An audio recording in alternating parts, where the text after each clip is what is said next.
If there's one thing we can all agree on, it's that humans will believe almost anything.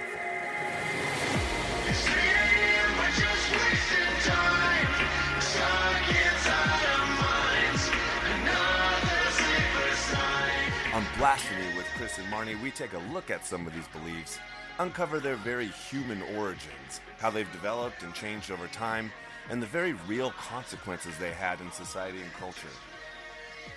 Impacts that continue even today in our lives.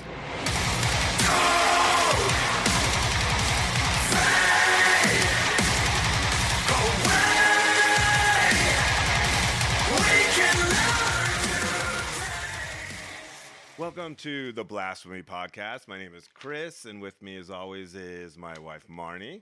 Hello. And today we're returning to do part 2 of the Adrenochrome series. In part 1, if you didn't listen to that, you probably should go listen to that first, because it really lays the historical groundwork and like the pattern that we're just replaying with new terms and new ideas and fast new ways to spread them. And so go check that out. Also, I didn't mention last episode the source, my primary source for that. I mean, I read a bunch of stuff, but kind of the main book I based that off of was a book called The Murder of William of Norwich. It's by E.M. Rose. So this is kind of a maddening thing about this community, is that whenever they're pressed, like, where are you getting this? Like, whenever they say some crazy shit, like a Satanist cabal is stealing children to scare them, torture them, rape them, drain them of their adrenochrome so that they can live forever, and they're asked, okay, but who's telling you this? Where are you finding this? They say stuff like, you need to do your research, or I did my research, right? And that always just means I went and confirmed all of my biases by looking at stuff that only told me exactly what I want to hear. To do that episode, I read a very long, a very boring book by an old historian who does nothing but study the Middle Ages. And I think it won like best history book of the decade or some shit when it came out. I mean, it's like a well-researched book. It's wild to me how you can read such boring books and get through them. Oh my God. You would think that someone that's so hyperactive as you would not be able to slow your mind down to read that boring of a book. I mean, I've tried to read some of the things that you've read, and I'm like, eyes just like rolling in the back of my head. It's a weird anomaly that you can actually like. It is weird. I can slog through some really pretty gnarly dry, stuff, boring yeah. shit, and listen and watch videos that are like. Because I do have this imminent like curiosity, so where I'm like, oh, waiting for it, like something's coming that I'm gonna fucking, like, okay. But that book was, I mean, it wasn't a page turner. I'm not gonna call it that, but it was a fascinating book that, oh my God, if I like did a book report, a detailed thing, it would have taken hours. Like, I just gave you the fucking highlights. This guy, I mean, he understood every socio-political, cultural, economic factor at work. It's fascinating. So whenever someone says do your research, what they're telling you to do is go read the pages I've read that came to these crazy conclusions. So, fuck off. I can't. I don't know how you even reason. You can't reason with that. And we'll talk a little bit about, how all this came to be. But like I said, in part 1, we went back in time so that we could get acquainted with the anti-Semitic conspiracy known as the Blood Libel, which is exactly what the Adrenochrome thing is. It's the same pattern. It's the same layout. And we talked about the history of how a bunch of superstitious Christians who had a hate-on for the Jews made up all kinds of crazy nonsense and accused them of basically trying to destroy Western civilization, that is Christianity at the time, okay? Now, again, we're talking about QAnon, right? And this is under the umbrella. QAnon is this rampant idea, this kind of ubiquitous idea that everyone holds, which is like, oh yeah, adrenochrome, that's the thing that's happening.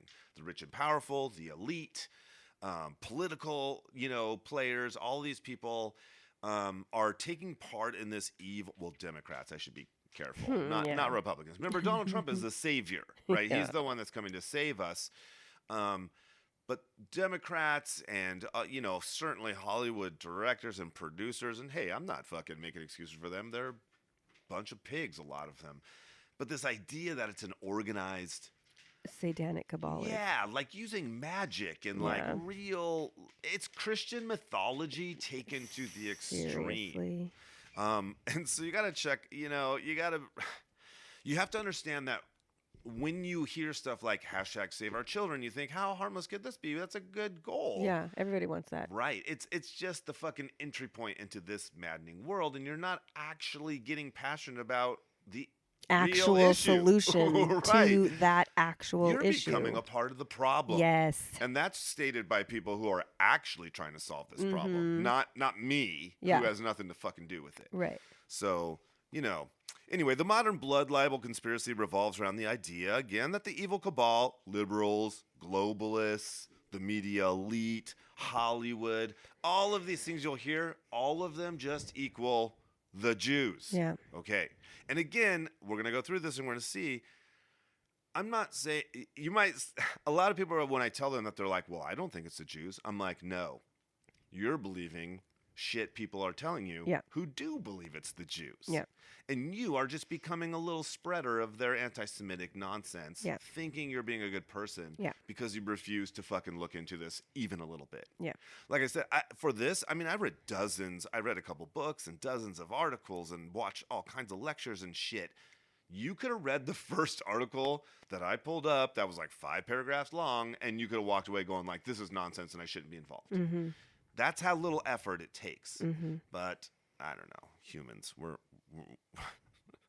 we show ourselves unwilling to do that, obviously. So today, I'm going to tell you the story of adrenochrome, which is a real biochemical molecule that exists in our bodies, and how these accusations are scientifically impossible and then drag us down the trail of idiocy that the modern-day blood libel has taken to find itself in the mainstream today.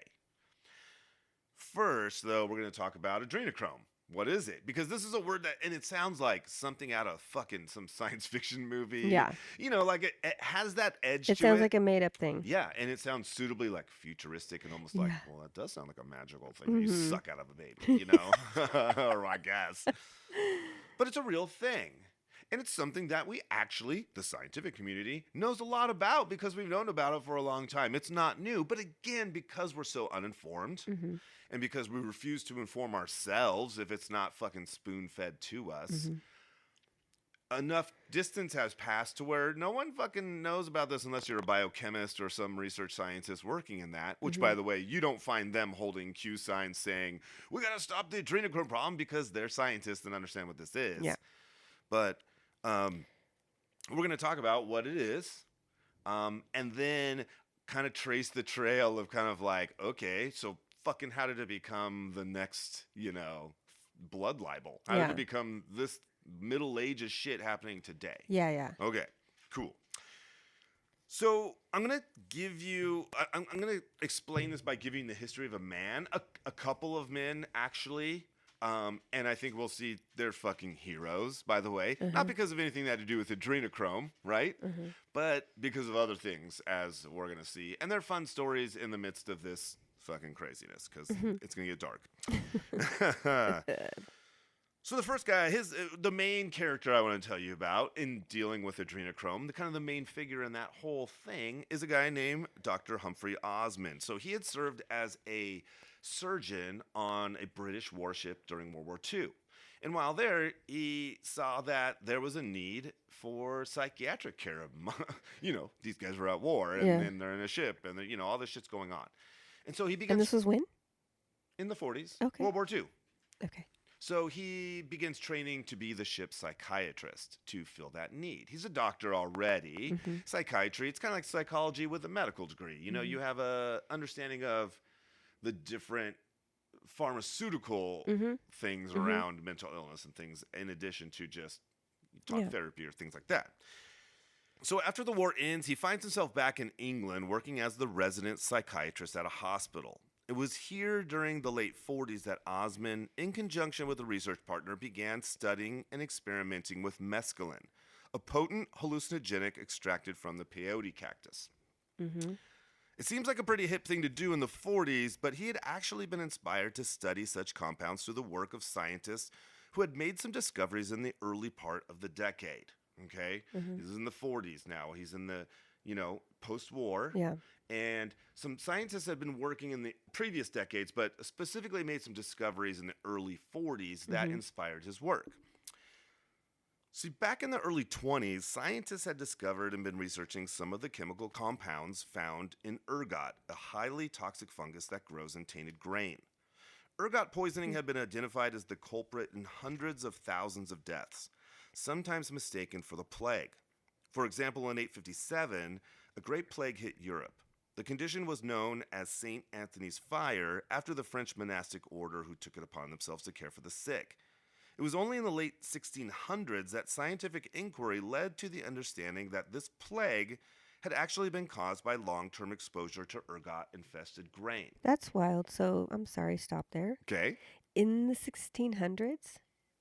That was kind of like that was the scientific revolution, the age of reason. That's when it all began. I mean, America is the product of that. Right.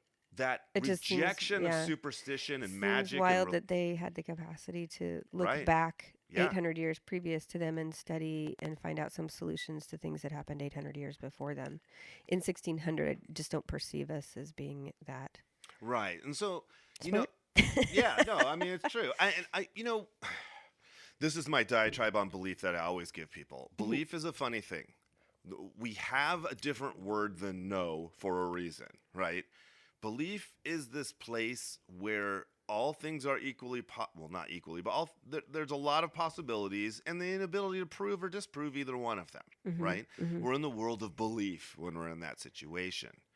And a lot of times I hear this hippie bullshit where they'll go like, well, science is no different. They're just reject spirituality and they're doing the same thing, stabbing in the dark and making guesses. That is not, as we will see, what science is. First of all, everyone who says that has a life that's predicated upon probably millions of scientific discoveries that have come together to make your life possible. Our life would fucking suck without knowing things, right? So when science works like this. I have an idea, and so I set about trying to prove it through experimentation and through calculation and through all these different, research and comparing it and taking into account other information that other scientists are doing that may alter my hypothesis along the way. And then I test it, and if I finally come to the conclusion that I think I figured this out, I present it to my colleagues, and then they proceed to go, "We'll see." Yeah. And then they go and test it and see if they can replicate it. And if they can't, Yeah. they revel in tearing you apart in the scientific press that we don't read because who fucking cares? But it's a different process. And this has been going on for a long time. And so the amount of stuff we know, while, yes, in relation to the amount of stuff we don't know might seem minuscule, the amount of stuff we know in our actual lives is not at all a small amount. And we are all beneficiaries of things that have been going on for centuries now.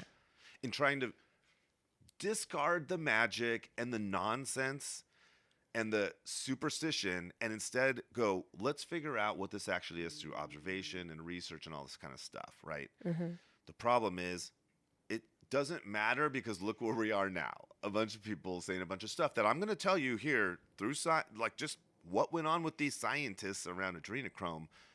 It's impossible, right? It's not something that could be going on. It's impossible because of what we know scientifically. You know what I mean? Yeah. What I'm saying is what I'm going to tell you today is not about will they believe these things, right? Just like you said, rigorous study has gone into this, centuries old, right? Processes. They were able to 800 years later, and yet 400 years ago, figure out that this plague wasn't caused by any kind of, they probably thought God hates us or the gods or whoever you were worshiping at the time around there. But they're like, oh shit, it was because they're eating grain that this fungus was growing in. It was toxic. Okay? Yeah. So here's a description of what it's like, by the way, to be, kind of stricken with poisoning from ergot. This is a description from a scientist. Convulsive ergotism is characterized by nervous dysfunction, where the victim is twisting and contorting their body in pain, trembling and shaking, and wry neck, more or less a fixed twisting of the neck, which seems to stimulate convulsions or fits. In some cases, this is accompanied by muscle spasms, confusions, delusions, and hallucinations. That Sounds horrible. awesome, right? God. So, but they figured out, ergot poisoning is what was causing this, right? Today, some researchers believe that the symptoms of ergot poisoning may be responsible for some of the witchcraft and demonic possession accusations that ranged over Europe in the centuries leading up to this discovery. So this is a wet, cold, damp climate where they're piling grain on top of each other and having it in containers in their home and open, this is before refrigeration and fucking Tupperware, whatever. And so it was quite common to have fungus growing in your grain, and it's possible that this played a role, at least in some of the cases that we hear about these strange events happening, or people having curses put on them, or my daughter's been afflicted because that witch next door, because she's old and unmarried and cranky, or whatever. So it's possible. So what I'm saying is, we've known about this and we've been studying it for a while. So why are they studying it, though? It seems like something just to fucking leave alone or figure out how to kill, which they also did. It wasn't only to understand its toxicity. There was actually a positive conclusion they were working towards. You see, even though this fungus was toxic, folk healers, midwives, and alchemists had found a way to use it for centuries. In small doses, they found that they could slow down childbirth and reduce blood loss after delivery, which was a huge deal. A lot of women in our past, again, thanks to science, when you have a baby, you're super excited. You're not like, hey, there's a fucking 70% chance I'm not coming out of this, or the kid, right? And so they had found a way to use this thing that they knew was toxic, but they were able to figure out how to give it in a way that coaxed some positive benefits without, causing you to end up with your neck twisted and convulsing and hallucinating.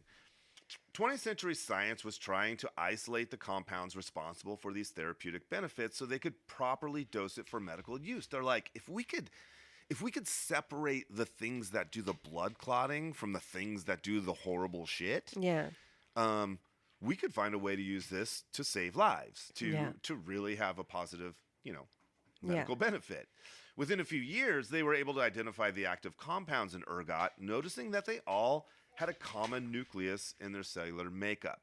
And so as they're studying this, they, kind of isolate the compounds and they figure out their chemical structure, and they find out, oh, weird, all of these active compounds in ergot have this common kind of central nuclear structure to their cell makeup, okay? They gave this chemical starting point a name. They called it lysergic acid. And so in the late 30s, a chemist named Albert Hofmann began playing with this base building block of the ergot-derived compounds.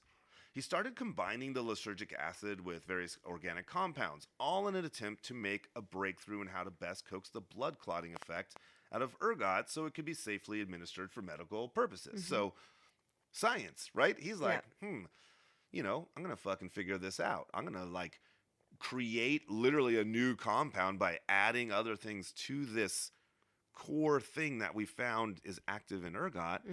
And, this is going to be awesome. So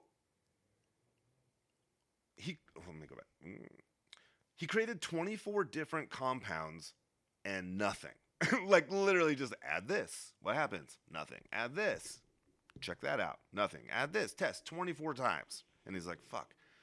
On his 25th attempt, he decided to combine the lysergic acid with diethylamine, a derivative of ammonia. The abbreviation he wrote on the container holding the new compound read LSD-25, and he was very hopeful that this would be the breakthrough he was looking for. They tested the compound on animals. Now, when I read that, I shudder to think at what they did to these animals in order to test how to stop blood loss. This is the 30s. I don't know. I'm scared. So we're just not going to dwell on that. But they were testing on animals, right? The results, total failure. The only note from those caring for the animals said that the animals got really excited when this particular substance was given to them, but they still apparently bled profusely. Again, I don't want to know what they were doing, right? But it didn't work.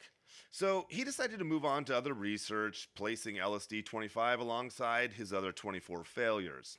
However, he couldn't get the project out of his mind. He's like, I just know that there's some way to use this in a beneficial way, this ergot stuff, Yeah. derived stuff, right?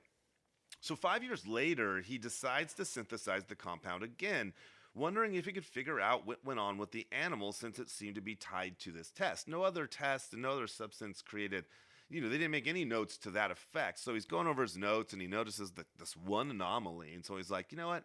I'm going to make that stuff again, right? Mm-hmm. World War II was raging on and Britain was on edge. Albert was working in his lab in the final stages of making a tiny amount of LSD 25 when he suddenly felt strange. He couldn't focus, no matter how hard he tried, and decided it was time to go home. This is the note he wrote to his boss about why he went home. Quote, I was forced to interrupt my work in the laboratory in the middle of the afternoon and proceed home, being affected by a remarkable restlessness, combined with a slight dizziness. At home, I lay down and sank into a not unpleasant intoxicated-like state, characterized by an extremely stimulated imagination. In a dreamlike state, with eyes closed, I found the daylight to be unpleasantly glaring. I received an uninterrupted stream of fantastic pictures, extraordinary shapes with an intense kaleidoscopic play of colors. We've been there. Some of you know what he's talking about. At first, he figured it must have been due to fumes which he had inadvertently inhaled during the synthesis. So check this out. This motherfucker, these guys are different than us. So he thought maybe it was fumes. So he makes a bunch of the fumes and just goes and just inhales it. And he's like, nothing happened. And so he's like, fuck. So next he surmised he must have ingested some. Now this didn't make a lot of sense because they're dealing with literal poison here. Yeah. And they had all these protocols in place to ensure that there was no, I mean, how do you eat this Yeah, stuff on accident. accidentally? Yeah. But he thought, what else could possibly be the case? Did I touch my tongue? What the fuck happened? And so 3 days later, on April 19th, 1943, at 4:20 p.m., when all amazing things happened, Albert Hoffman dissolved 250 milligrams of LSD-25 into water and drank it. He did not inform his coworkers because he absolutely expected no effect. You see, at the time, 250 milligrams was 1,000th of any known active dose of any known physically active chemical compound. To Hoffman, 250 milligrams was a drop in the proverbial ocean and nowhere near something to worry about. There was nothing known to science that little of would have an effect on you. Okay. What couldn't be known until later research is that a typical active dose of LSD is around 100 micrograms. And in case that sounds like just a little bit smaller, he took the equivalent of 2,500 doses of LSD in a glass of water. Right. 250 milligrams is not a little bit more than 100 micrograms. Yeah. It's fucking a lot more. By 5 o'clock that evening, he was able, with only great effort, to force himself to write a single sentence in his journal. Quote, beginning dizziness, feeling of anxiety, visual distortions, symptoms of paralysis, desire to laugh. So soon, he's seriously fucked up. He manages to ask a colleague to help him get home. The problem is, since this was wartime Britain, cars were highly restricted. Albert had rode his bike to work. And so Albert, tripping major balls, somehow pilots his bike home with the help of his buddy and makes it into his bed. He tells his friend to immediately call a doctor because he's pretty sure he's dying. Yeah. The doctor arrives, does this whole checkup. Yeah. He's like, dude, you're fine. Yeah. Your pupils are dilated quite a bit. And I bet they were. But he's like, dude, you're fine. You're not dying. Your vitals are great. You're perfectly healthy. He later would recount, quote, the horror softened and gave way to a feeling of good fortune and gratitude. The more normal perceptions and thoughts returned, and I became more confident that the danger of insanity was conclusively past. Now, little by little, I could begin to enjoy the unprecedented colors and plays of shapes and persisted behind my closed eyes. Kaleidoscopic, fantastic images surged in on me. Later in life, Hoffman would sum up his discovery like this. I did not find LSD. LSD found me. So this guy, though, opened the doorway to mind-altering substances in a very large degree and looking at them from a scientific perspective. Okay. So this is the work that inspired our friend Humphrey Osmond to start looking at mescaline for potential psychiatric benefits. Osmond had a theory. He thought it was entirely possible that many cognitive maladies, and especially things like schizophrenia, were caused by unhealthy molecular environments in the body. He believed by optimizing this molecular mix through the introduction of natural substances, many of these mental issues could be reversed or even solved.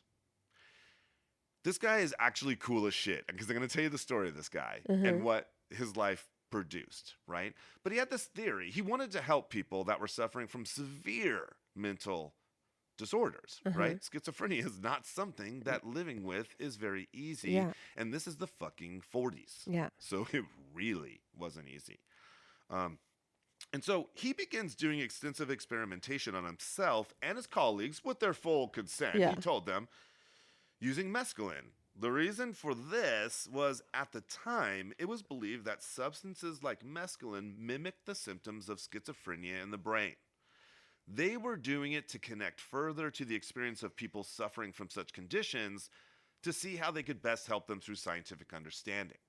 So at this time, it's no longer thought of this way, but at the time, these substances were thought to create a situation in your brain that matched the brains of these people that were dealing with these serious problems. I could see that train of thought, because if it's creating hallucinations, that is something that happens in schizophrenia. Yeah. And so they, in being so new to understanding the brain, they would be like, oh, maybe it's the same thing. Yeah. Yeah. They're like, my brain's not working right, and his brain's not working right. And it's I bet not working right in the same way. So it's, Yeah. So for this reason, substances such as mescaline, LSD, and psilocybin were referred to as psychotomimetics at this time, which essentially means mimicking psychosis, right? So they called that's what they called these substances. Yeah. Again, I mean, isn't that even just the story that goes along with them now is you're going to lose your mind. Oh, totally. Yeah, absolutely. That's interesting. Absolutely. But that's how science referred to them, because they thought, we don't know. Right. But like, as we've talked about in other podcasts, how early scientific information creates one idea, it goes out into the culture, and then when science disproves that idea, it doesn't change the thinking and culture. So it went out, science was saying this, and then later science realized it wasn't true. Right. But it's not corrected. It's still the mystical story about hallucinogenics that they create psychosis. Yeah, good point. Go listen to the Alpha Male episode, and you're going to hear something that exactly followed that path. Yeah. Here's science. We accepted it as cultural truth. Oh, turns out further science showed this was actually not true, and this is it, and it just remains in our fucking psyche as a it's collective. Like the little retraction of in a newspaper. Yeah. Never gets fixed, never Page gets read, 'cause 12. it's tiny over here, and it doesn't ever change the first headline that said, "This is the truth." Yeah. Great. We're fucked. So now Osmond was performing this experimentation and research at the same time as a countercultural movement was getting underway. The Beat Generation were busy rebelling against society in the most basic, innocent ways possible. But one thing they got really into were these mind-altering substances they had been hearing about. Was this like the Beatniks? This is the Beatniks, the Beat Generation. This is like Kerouac, on the road, This is like and fucking pre-hippie. Ginsberg. Yeah, these were guys that rebelled against society by writing books, man, and doing slam poetry while we snapped our fingers. All I know about the Beatniks is from cartoons when I was growing up, because it was made by people who were around at this time, and you always see them with berets. Yep. And they're like, yeah, man, yeah, and they're banging bongos and smoking cigarettes. Anyway, it was a culture. It was kind of the proto-hippies to a large degree. Yeah. And, they couldn't just I mean, it was the 50s. They weren't going to fucking just rebel out of this crazy way. It wasn't the 60s No, yet. So, expanding right. is relative. Yeah, but one thing they really got interested in was this whole thing that was swirling around the scientific community around these mind-altering substances Mm-hmm. and how they were being used in all these ways, and it was like this way to maybe open up your mind. Mm-hmm. Osmond's path would run right into this movement, launching an underground interest in hallucinogens, leading eventually to Timothy Leary and the hippies. He was close friends with famed author Aldous Huxley. You remember him? Did you read that book, Brave New World, in school? Didn't everyone have to read that book? I had to fucking read in like 8th grade. Heard of it. I don't remember reading that book, but I've heard of it. Okay, Aldous Huxley. It's interesting. I was going to comment, though, again, it's just interesting to me how you watch the fates take that when certain things are happening simultaneous in history, it makes for this whole new path that if any one of those things had not been present, the world would have gone a different direction. Right. So wild. It is wild. And it's like, we call that serendipity and things because we turned it into like, well, these things were meant to come together. Yeah. But when you think about an infinite universe and infinite combinations, it's things happen. They just happen. And it just turned out, you're right. This was the perfect mix of things coming together. And creating is the same like Christianity being a story that was circulating in its time period, contemporary time, that all other factors made it become the world religion, not because like it was the one true God, right? But because it happened to get taken in by the Roman Catholic Empire, the Roman Empire, who at that time was making roads, and there was all these different factors happening that made it spread, and everyone's like, because it was the one true God. No, it was because all these different factors that were happening concurrently in history when it was one of many stories going on. Yeah, that's a good point. Like, without Constantine, Christianity would have faded into obscurity. You would have never heard of it. It would not be the religion of Jesus, the West. Who? No. What? Yeah. You're exactly right. They were the version of the internet at the time, in the sense that they had a network and an empire and an army to protect the empire that allowed travel around it, that literally carried this new religion around that would not have happened. No. Yep. If it remained in the hands of just, a small faction in Israel.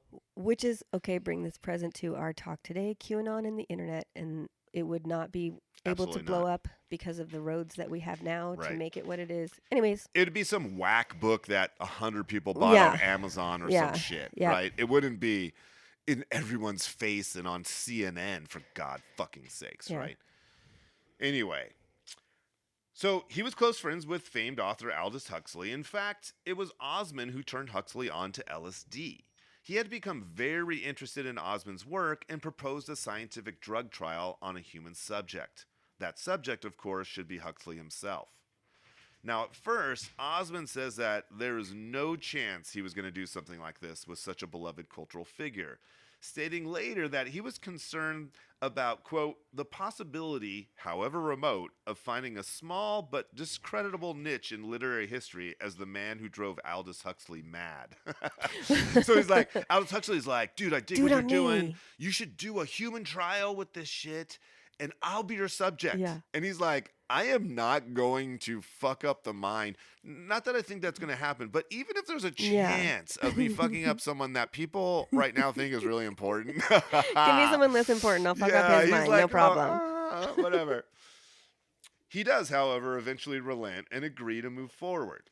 In 1953, Osmond dosed Huxley with 400 milligrams of mescaline, which is still considered quite a high dose. Like, if you're taking mescaline, you take that much, you're going to fucking be tripping major balls. People do it, but I mean, it's like, that's a lot. Huxley has this amazing experience during this trip, and correspondences between the two have been preserved for posterity. In one exchange, Huxley wrote, quote, "To make this mundane world sublime, I take 0.5 gram of phanerothine, a word he had constructed from Greek, roughly translating to manifest spirit." Okay? Osmond's reply would forever alter the vernacular around these substances. He wrote, quote, "To fathom hell or soar angelic, I just take a pinch of psychedelic." This new word he had just made up in return, again from the Greek and meaning mind manifesting, would become the label given to these psychoactive compounds from then on. He literally made up A word. the word psychedelic, Yeah. and that is what we say. Yeah. And we use it. It's everywhere. It's the term, yeah. Baller, right? He gets so much cooler. Just wait. Doing so had very important impacts beyond simply an addition to our vocabulary, though. By moving away from referring to these substances as inducing psychotic-like effects, he made the way for them to be studied for their positive effects rather than as triggers of some horrible mental state they are trying to solve. Yeah. It totally flipped the switch, and it went from, these are no longer psychotomimetics that are literally making us feel like we're schizophrenic. Mm-hmm. They have positive aspects that let us maybe even address some of these mental issues that are going on. That's fucking huge. Yeah. In the 50s, right? Yeah. That's pretty fucking awesome. A year later, in 1954, Huxley releases his book, The Doors of Perception. It became the influence on the Beat generation and beyond when it came to experimenting with these newly labeled psychedelics. In 1965, 4 dudes in LA formed a band. The lead singer was heavily influenced by Huxley's drug memoir. His name was Jim. Named the band The Doors. No, this guy? No fucking Doors. Like, that's fucking nuts, right? That's pretty crazy. Cool shit. He's a fucking cool, old, dumpy British scientist. Just like rolling on mescaline and shit and inspiring the Doors. Yeah. Pretty amazing. So we're going to leave our friend Huxley here for the time being, though, but we're going to return to him and deal with some bullshit he's responsible for regarding the Adrenochrome conspiracy in a bit. You see, part of Osmond's hypothesis about that whole molecular environment impacting our mental kind of disorders and things like that, it included a focus on an intermediate hormone compound that results when adrenaline is broken down in our bodies. The first result of this process is a chemical molecule called adrenochrome, which is then further broken down through other processes. So basically, when our fight or flight shit hits, we produce adrenaline. Yeah. And then when it's no longer needed by our bodies, we have to break it down. And it's broken down through a process that results in an intermediate compound. And what that means is it goes from adrenaline to something else, and then that thing's broken down. Okay. And that thing that's that intermediate molecule is called adrenochrome. It's something that I think in 1909 was discovered. I mean, it's something that we've known about for a while. This is a real thing that exists in our body, right? And then the adrenochrome is you don't sweat out adrenochrome, right? Yeah. It gets broken down by other shit, and then, turns out to be whatever byproduct we use as waste material, whatever, right? He believed it was entirely possible that an overabundance or an inability to properly break down the resulting adrenochrome in our system could be responsible for things like schizophrenia.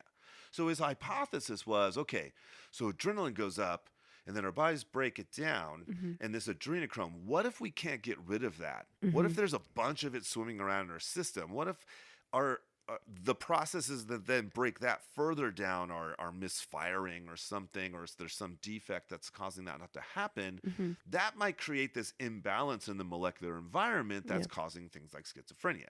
Are you tracking with me? Does that make sense? Okay. Totally.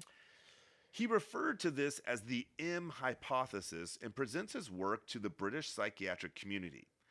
They are pretty caught up in Freudian ideas at the time, so they rejected outright, choosing to continue talking with each other about how they want to fuck their mom, I guess. So they were totally, captivated by Freud at this point, which, has largely been relegated to like, it's a good entry into psychology, but we've kind of moved past a lot of the Freudian kind of ideas. I have to say I read something about Freud, which is totally off topic. Okay, cool. But that he had originally had different ideas that were rejected and ignored by his peers. And so then he reframed them and they grabbed hold of that. He brought it back sexy. Weird sexy. Bringing sexy back. He brought it back weird sexy. I don't think he was trying to do that. He didn't actually believe that was the issue, but they didn't take up what he originally thought, and so then that's what he became famous for. And he actually, I should have saved that article. Yeah, you should have. That's why when you talk to a scientist and you say, "Oh, I know this guy's a scientist," he's a psychologist. They're like, "Oh, okay, whatever." Like they don't really see that. Psychiatry's different because there's you have a medical degree. Was Freud psychology? Yeah, and this was at a time when you didn't go to new. psychology school. No, it was made up. It was made up. Psychology. Everyone was serious. The and beginnings of the hypothesis. Right. Hypotheses. And so here we are in the late 40s, and they're still totally focused on his ideas as these core issues that we're dealing with from a mental standpoint and, kind of thing.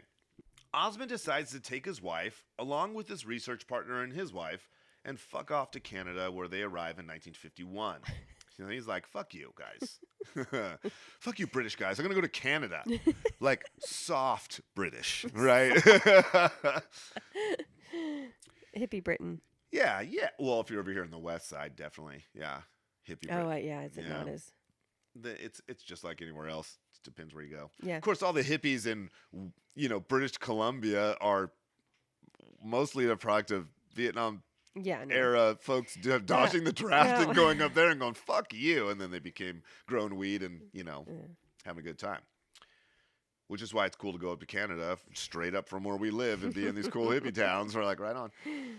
So after a while, his research partner moves on, leading to Osmond teaming up with a scientist named Abram Hoffer. Together, they would take the M hypothesis and develop it further, eventually renaming it the Hoffer-Osmond adrenochrome hypothesis. That's a mouthful. That's a lot. Plus, by the way, notice how Osmond's like, Hoffer, you put your name first. I think that's pretty cool. That shows that this guy's awesome. I would have loved to have met this guy. He's obviously dead, but I mean, it would have been cool. He didn't say the Osmond Hoffer. It's his fucking idea. He says the Hoffer-Osmond. I don't know. He seems classy. Anyway. I would have not done that. They begin searching for ways to deal with the excess adrenochrome that they believe was the culprit, and while they were able to report the first successful treatment trial for schizophrenia, the results were never able to be replicated and are generally considered unsuccessful in identifying a causality and treatment for schizophrenia. So they did do some trials, and they produced a report that showed the very first positive results, treatments that they were doing with schizophrenics. Okay. And just like I said earlier, science doesn't end there. You don't get to just say shit. Right. So people tried to replicate this. This is exciting. If they have found this, we can help. I don't know how many people, because I don't know how many people have schizophrenia, but a lot, you know. Even if it's 10, they're dealing with intense situations. This is amazing. They tried to replicate it. They never could. Okay. And so it's generally considered that he wasn't right in his particular thing, that this hypothesis it didn't lead to a conclusion that we can call true. Fact, I guess you could say. While no conclusive link was found by Osmond and Hoffer, their scientific inquiry and study wound up identifying the cholesterol-reducing effects of niacin. They thought that maybe it would help with the adrenochrome problem, but in the end, all that was noted was a drop in cholesterol in study participants. This led to replication and confirmation of these results by the Mayo Clinic in 1956, which resulted in global recognition and use of niacin for the treatment of high cholesterol. Nice. That is called science, people. Yay. So, they might have been unsuccessful in proving their hypothesis, but what they discovered and then was scientifically... That's how a lot of things that we use and experience is like, a side thing of this other thing we were looking for does this. Right. Science. Osmond was a brilliant and curious mind who quite literally opened the door to the study and application of psychoactive substances for the treatment of mental illness and issues. Adrenochrome is actually something science knows quite a bit about after studying it for decades. Here are some facts that strongly contradict the ideas being promoted by QAnon and other conspiracy groups. So before we talk about how did this become that, I need to tell you about what we know about this shit so that when I tell you what people are saying and what's gone on, you're like, it's impossible. Yeah. But no one cares to look this up. Yeah. Right. Adrenochrome is not a controlled substance. It is not listed at all, right? Marijuana is federally. Adrenochrome is not.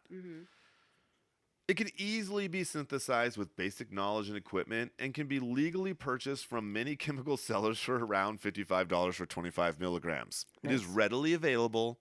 You can buy it wherever you fucking want to. So you need to kill babies for it. That's my point. You do not need to kill babies. That's what I'm saying. Why would you need to kill babies to get it if you can just buy it or make it on the cheap? These are rich and powerful people. $55? They'll hire a college kid to fucking make it for them. You know, it's that easy. It's not this crazy thing. It is also not approved for medical use by the FDA due to serious complications that have been identified with its use. What researchers have found is that an abundance of this compound in your body does do damage to your heart and can even lead to sudden death by heart attack in some cases. Doesn't seem like something the elite who want to live forever would drink. While some countries do prescribe it to slow blood loss, it is not FDA approved in the US due to other medications being available that have less severe side effects and long-term problems associated with them. We don't prescribe it. It's not FDA approved for use in the United States. And the reason that is because it does serious damage to your heart in, you know, if you have too much of it. And so because of those complications and the long-term risks, this isn't damage that is repaired. This is damage that is lasting. We've developed other medicines that do the same thing. Now, a lot of that is based off of understanding that we learned from studying ergot and things. We've been able to synthesize artificial compounds that do the same things because we are able to create chemical structures that look the same. You know what I'm saying? So we've been able to come up with ways to do the same thing that we were looking to ergot-derived substances to do, and it doesn't fuck your heart up and cause you to potentially suddenly die. And so, you know, that's the way we work in the United States is like, if there's a safer way, you know. So it's not even something... Which also flies in the face of naturalists who are like, ergot is a natural growing substance out of nature, not created by man. They were looking for medicinal effects of it because there was some positive... Because we'd found them. Yeah. And they were trying to use it for medicine, but they found that they needed to create one that was less dangerous than the actual nature one. Interesting. A lot of our medicine Interesting that is based off scientists aren't evil looking to kill you with bad medicine. I know. It's fun. The reality is, this is not a secret substance being used by powerful Satanists. It's a known thing that you can read actual scientific understanding about and buy perfectly legally over the internet. It has been discussed openly and clearly out there, but nobody goes looking to unconfirm their biases, unfortunately. Which we were talking recently. We're going to do an episode coming up on that because I think it's important to understand. A lot of people think that I'm a rational human. I've come to these ideas through rational examination of the evidence, of all available evidence. No, you didn't. You have a whole set of cognitive strategies that have developed to keep you alive that now are hijacked by virtually everything you see and do. And you are driven, your opinions, how you vote are driven so much by these things that exist way below our rational mind. Yeah, that podcast, we're going to blaspheme the concept that we're rational humans. We're not, because we're not. We're rationalizers. Yeah. We definitely come up with great reasons why we did things or why we voted a certain way or why we believe certain things. We can come up with great reasons why, but those decisions were made far below that part of our mind that's reason and logic. Thinks. Yeah. Right. In fact, in Eduardo Hidalgo Downing's drug memoir, Adrenochrome and Other Mythical Drugs, he calls the substance, quote, an absolute bullshit, and the idea that it is a useful psychedelic of any kind as, quote, ridiculous. This is a guy who took all kinds of fucking drugs to write about it, and he took Adrenochrome. He's like, this is fucking stupid, because he's hearing about it, right? And we'll talk about why he's hearing about it back then, because this isn't a recent book, obviously. This is a book written in the 50s. There are sites on the internet where people post diary-like entries detailing their experimentation with all kinds of substances. I mean, there's places out there like Trip Report and places where, in some cases, there are chemists who are making drugs and taking them, trying to like channel their inner, you know. What's his name? Yeah. Right? They're trying to do that kind of shit. What was the guy's name?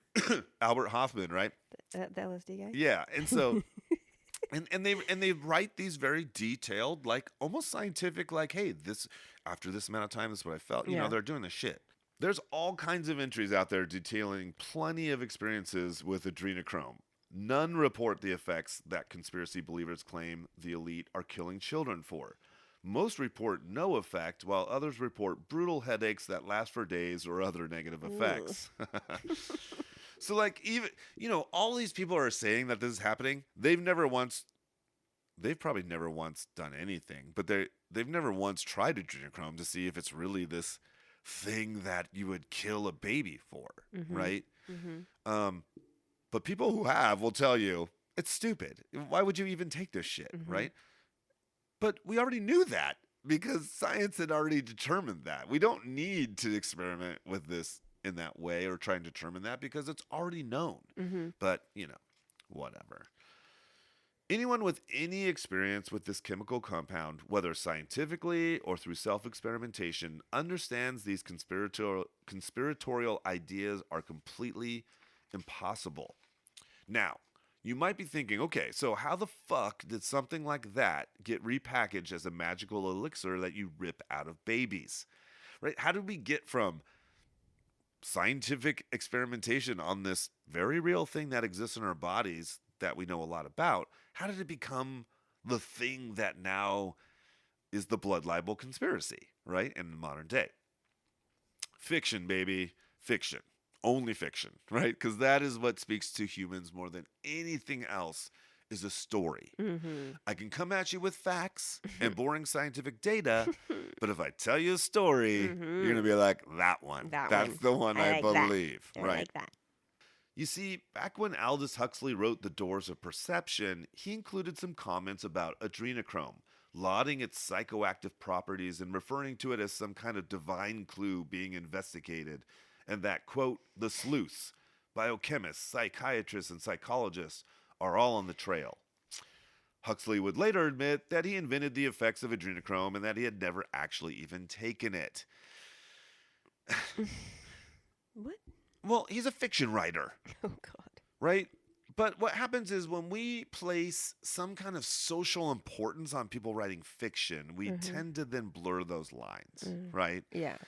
And he's in the midst of inspiring this generation. He is caught up in mind-expanding substances. He's, you know, he just got fucking dosed with a ton of mescaline. Yeah. He'd been turned on to LSD by this doctor who's researching it. Yeah. And adrenochrome probably came up when he was talking about his research.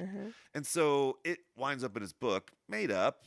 He absolutely admitted that he'd never taken it and he made that up. But he's selling fucking books. That's what we don't understand. We think these people are like, well, they would never lie to me. They would never put something in there that's just a hook to get my money. You know, they're only going to tell me the truth. Jesus fucking Christ, right? This fiction breaking into reality would occur again around adrenochrome with the release of Hunter S. Thompson's 1971 book, Fear and Loathing in Las Vegas, and then even more significantly when the book was adapted into the 1988 film starring Johnny Depp and Benicio del Toro. Of course, the movie was more impactful than the book. Right? I didn't Now, read listen. or watch. No, of course you didn't. I mean, you have no. Marnee has no. I didn't read the book. I watched the movie because I'm one of those people too. But Marnie's never seen anything to do with this. You've heard of that though, right? Yeah. Okay. Do you know who Hunter S. Thompson is? No. So Hunter S. Thompson was a journalist that kind of. He founded a form of journalism through. He literally was tasked to write an article about the Kentucky Derby. Okay, because he's a journalist, and they give him a fucking do this. Yeah. And he procrastinates. He's probably getting drunk and fucking chicks and dudes. And I mean, he was probably dudes out there going crazy. And the next thing you know, he has a deadline. He's like, fuck. So he hurries and he writes this thing, right? And like normal journalism is this kind of detached, observational, unbiased, like I'm not a part of the story. I'm just telling you what's happening as an external observer, right? He did not do that in this story. He put himself smack dab in the middle. There was no objectivity. It was like from his perspective and just being assaulted and using all this crazy dramatic language, right? And they fucking ate it up. Yeah. And it's become known as gonzo journalism. Have you ever heard of that term? No. Okay, well, that's Hunter S. Thompson invented what is known as gonzo journalism, which is a form of storytelling where you're telling a news story, but from within the news story and make yourself a part of it, and there's no objectivity. You're like a participant in it and like explaining the feelings and all the shit. That's not like journalism. In the movie, there's a scene where Depp's character, Raoul Duke, takes adrenochrome while his attorney, Dr. Gonzo, a nod to that little thing, explains that it is the most powerful psychedelic known to man and can only be extracted from the adrenal glands of a living human being. A dead body is useless, he reiterates. It has to be a living victim. Okay, so that's in the movie. Okay. Oh, okay. Now, first of all, Hunter S. Thompson, not a reliable. Right. If you're like going, he's telling me truth, right? He's brilliant. And Right. like some of his true crime stuff is absolutely the most amazing true crime stuff you've ever read or anything based off of it. Yeah. It's fucking awesome. Yeah. But he wasn't there to like give you the facts. Right. He was there to write and literally create a whole new literary form in a large degree, right? Yeah. But in the movie, there is this scene, and Johnny Depp, young Johnny Depp, in 1988, is like taking a dropper, and his attorney, named Dr. Gonzo, is telling him, this is adrenochrome. It's the most powerful thing you could ever take. And the way you get it is by taking it from the adrenal glands of a living human. You have to extract it from them, right?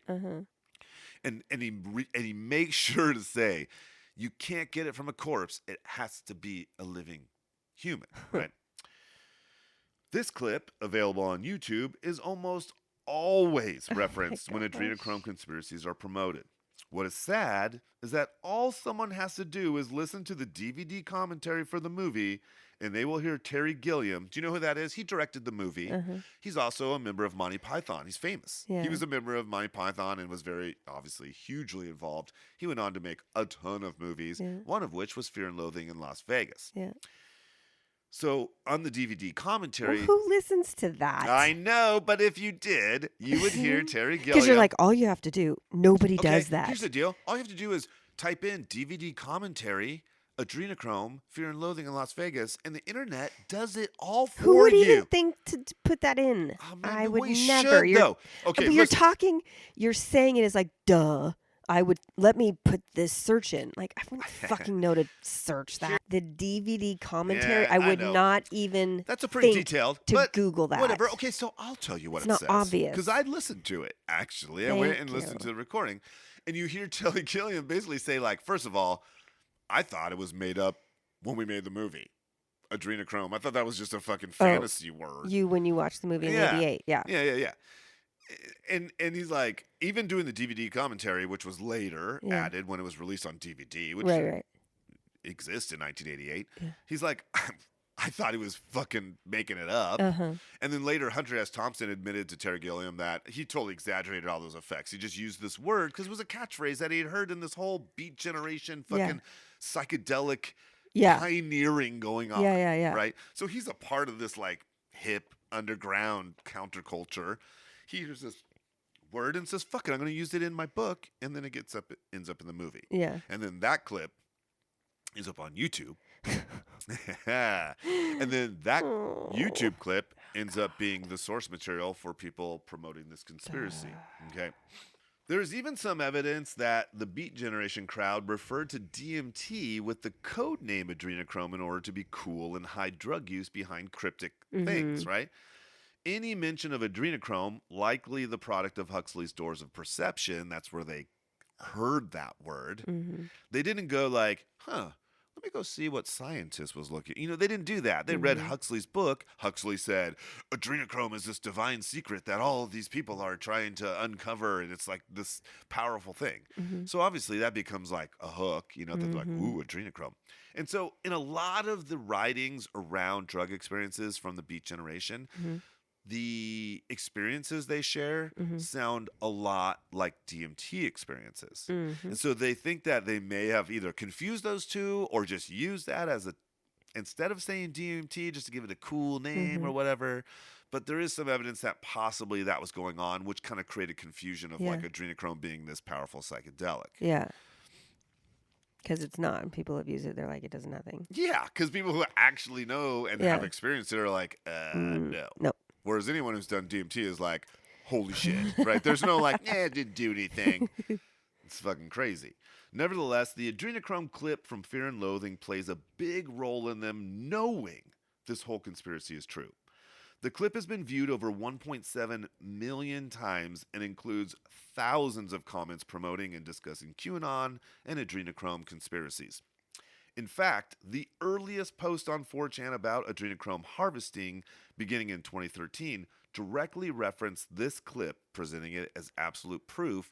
Their idea, again, like we talked about the whole predictive programming and how movies are like, remember, they have this magical principle that they can't just do it to us. They have to like let us know they're doing it to us so that we're kind of party to it. What was happening? Well, you said 2013? So in 2013, the first post shows up on 4chan claiming the adrenochrome harvesting conspiracy.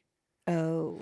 And it linked this Fear and Loathing in Las Vegas clip Okay. that shows this. And of course, their whole idea is that's just the Hollywood elite winking at us, going, this is what we're doing. Mm-hmm. We're dropping these little breadcrumbs, you could say, right? To use the QAnon fucking world. Mm-hmm. In 2014, another video was posted to the site. The anonymous poster made it very clear what was being communicated here.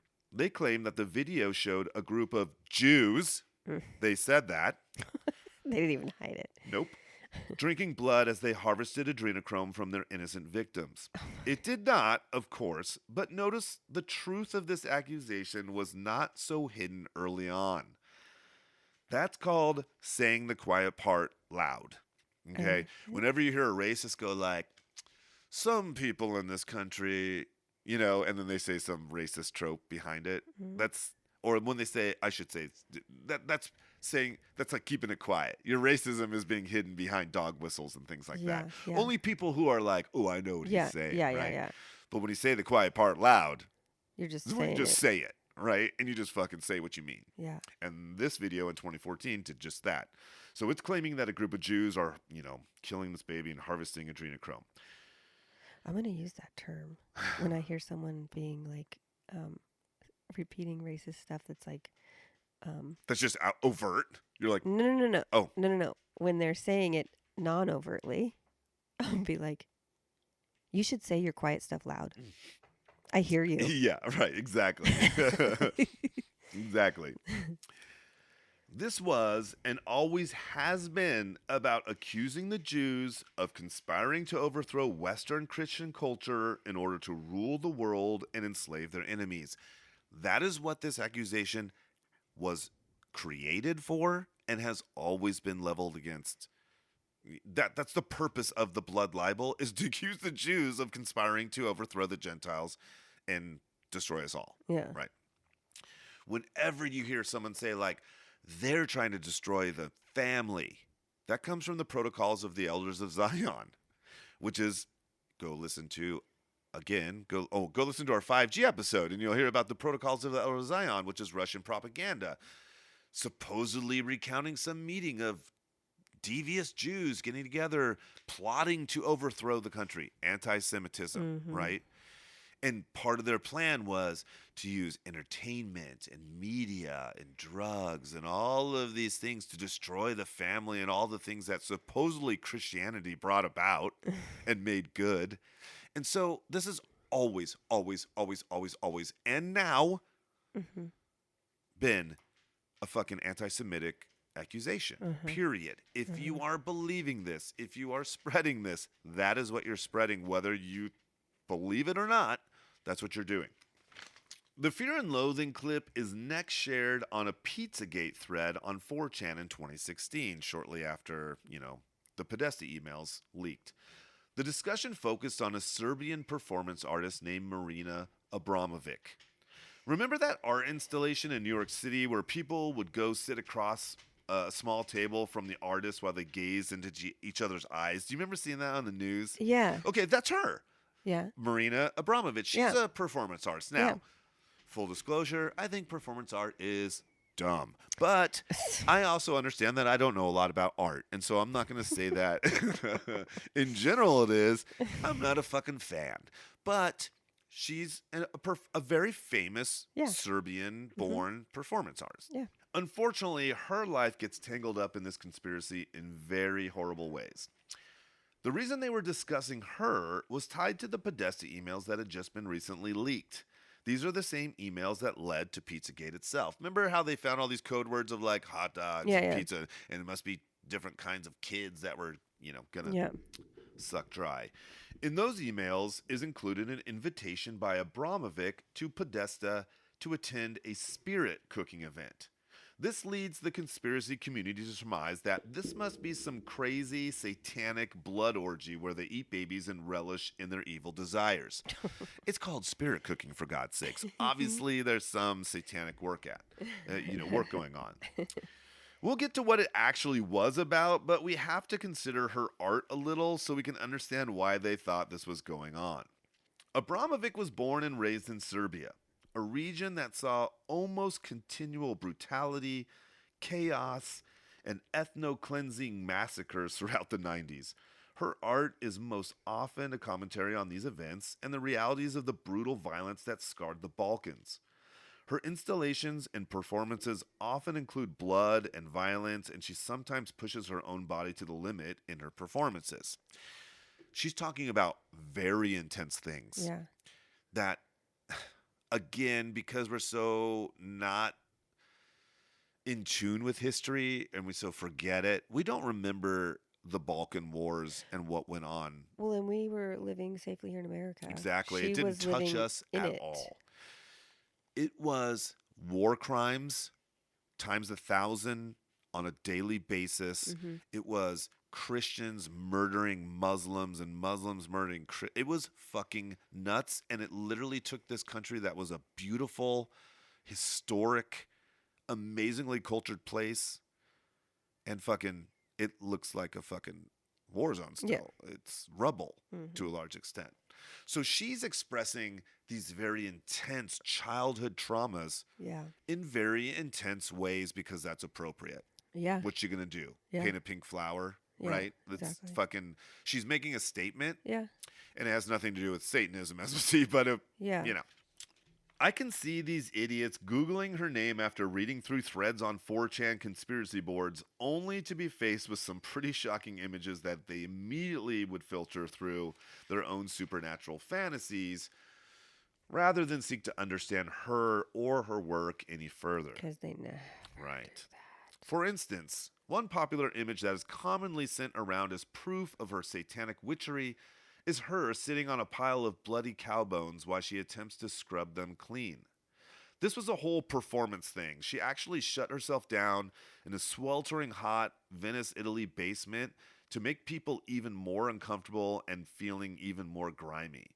It looks like a fucking rad heavy metal cover from the 80s, but it was a social commentary on how once blood is spilled, it can't simply be washed away. Mm-hmm. So she's sitting and she's scrubbing these cow bones, trying to get them clean. And the point is, you can't. Mm-hmm. Once fucking violence has happened and blood has been spilled, Mm-hmm. you can't go back and undo it. Yeah. That doesn't sound evil or No. satanic to me. Yeah. But when you see a woman sitting on a bunch of cow bones, you just read in the Podesta emails, all this bullshit, and a bunch of people have told you, well, what it really means is, she eats children. You can become obviously very confused. Other images commonly shared involve her laying in the midst of a flaming 5-pointed star, as well as having the shape carved on her stomach. Again, the Satan hunters see clear proof of her using pentagrams to summon demonic forces, but in reality, it again ties to her childhood and the communist symbols that confronted her at every turn. Not all stars are pentagrams. should be something easy for us to understand. There are fucking 50 of them on the American flag. And these idiots are supposedly super against communism, so you would think they would celebrate a negative portrayal of that ideology. Mm-hmm. They just go, 5-pointed stars, pentagram. Every fucking sheriff in this, Yeah, is wearing one. or they wear 6-pointed stars. I don't know. There's stars everywhere. Yeah. So, again, they filter it through this mythical Christian-generated cosmology and come out with Satan, you know, obviously. Yeah. Even today, you will hear about these spirit cooking events. They are portrayed as some underground cannibalism club, something that the rich and powerful attend to satisfy their need for child flesh, dark satanic powers, and most of all, adrenochrome. Oh, is that where you're headed right now? What it really is? Yeah. Oh.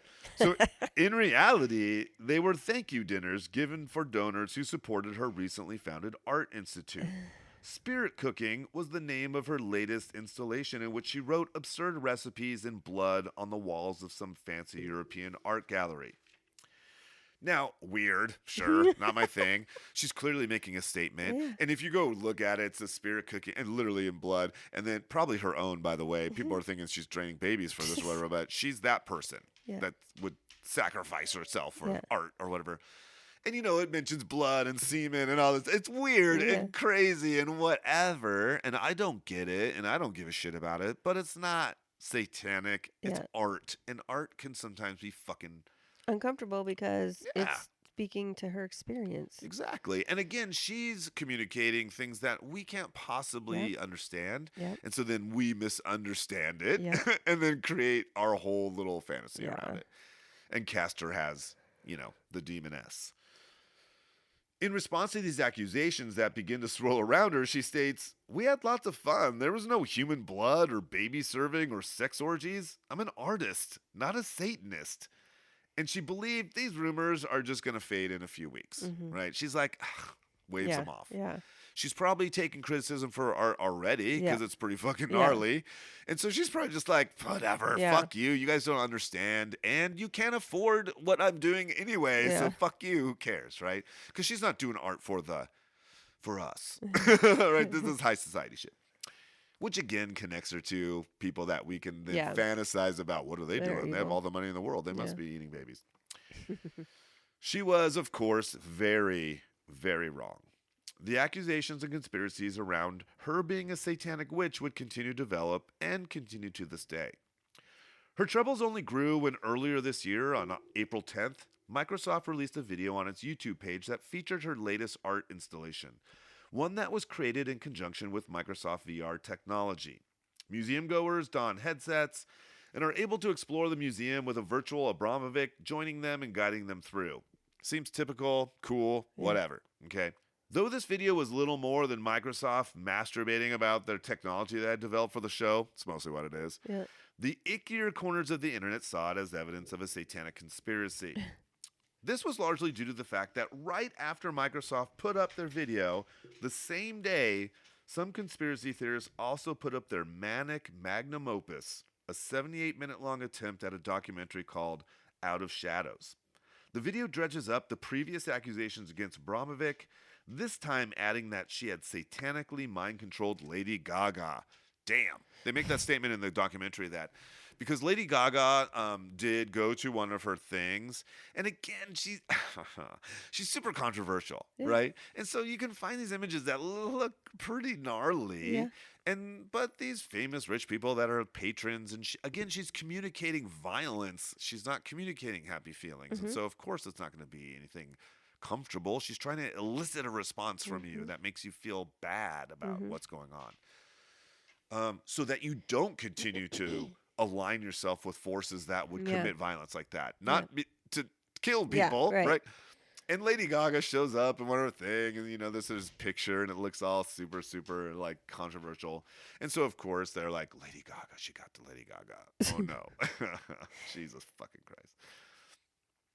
It's just a bunch of Christian mythology-based fear-mongering that would make 1983 jealous. However, the conspiracy crowd ate it up and it racked up over 11 million views before the channel was removed just recently.